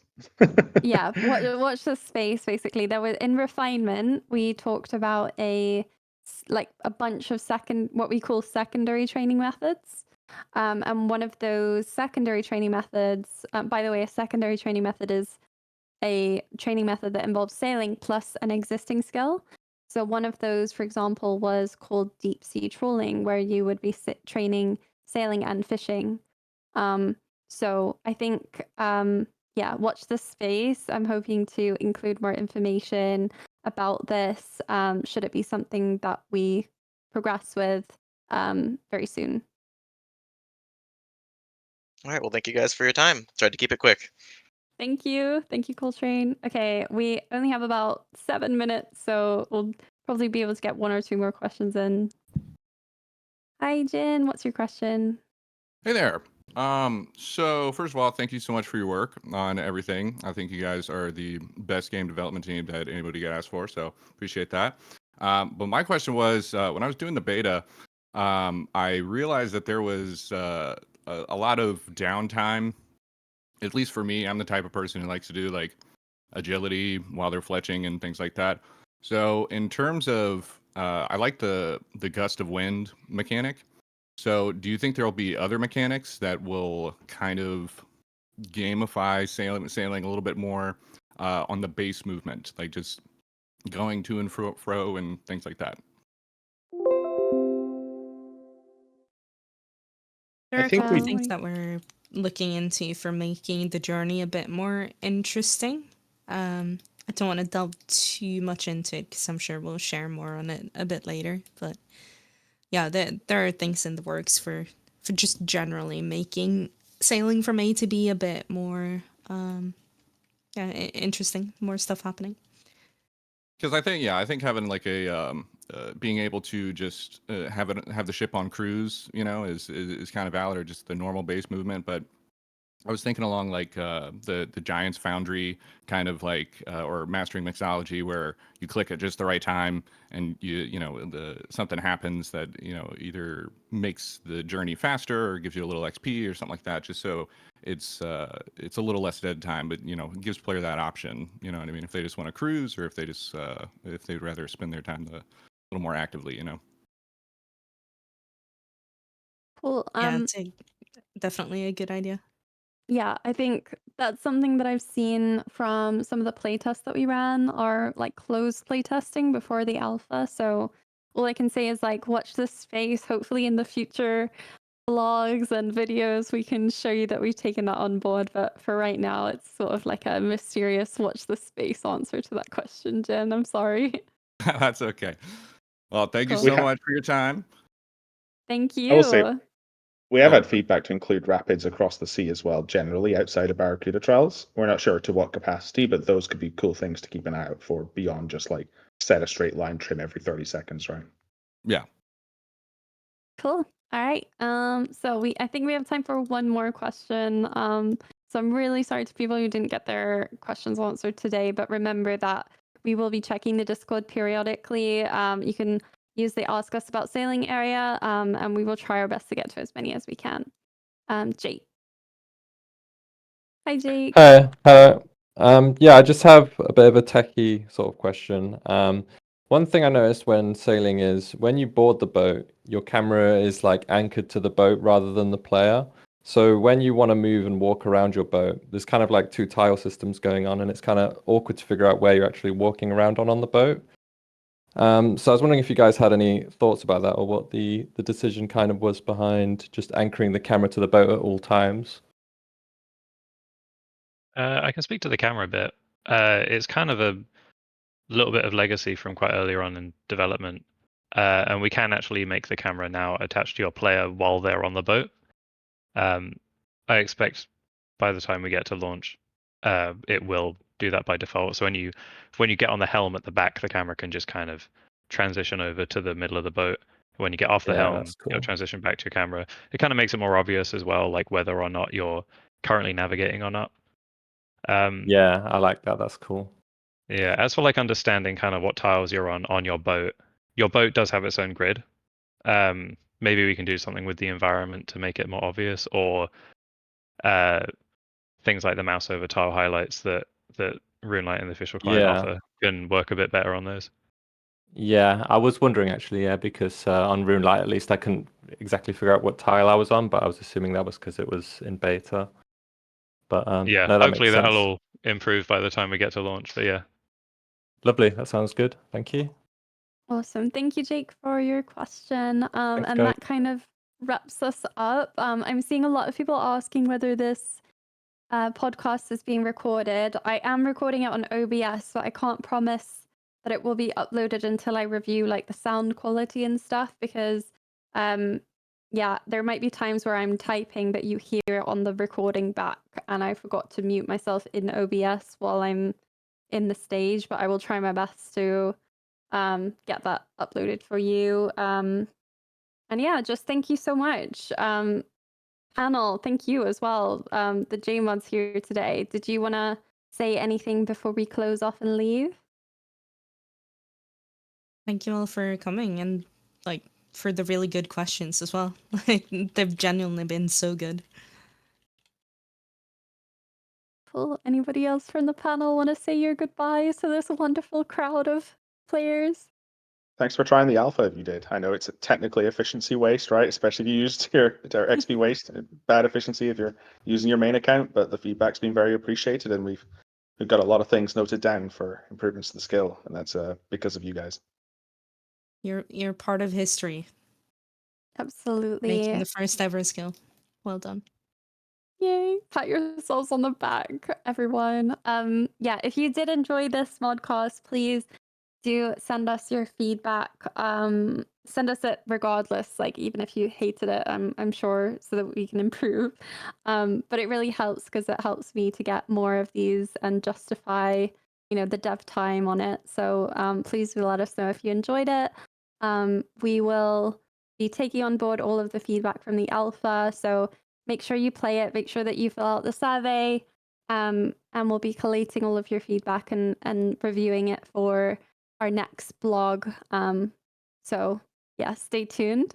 Thank you so much, and have a great evening and enjoy the alpha. Bye guys. Bye everyone. Bye. Bye, everyone. Bye.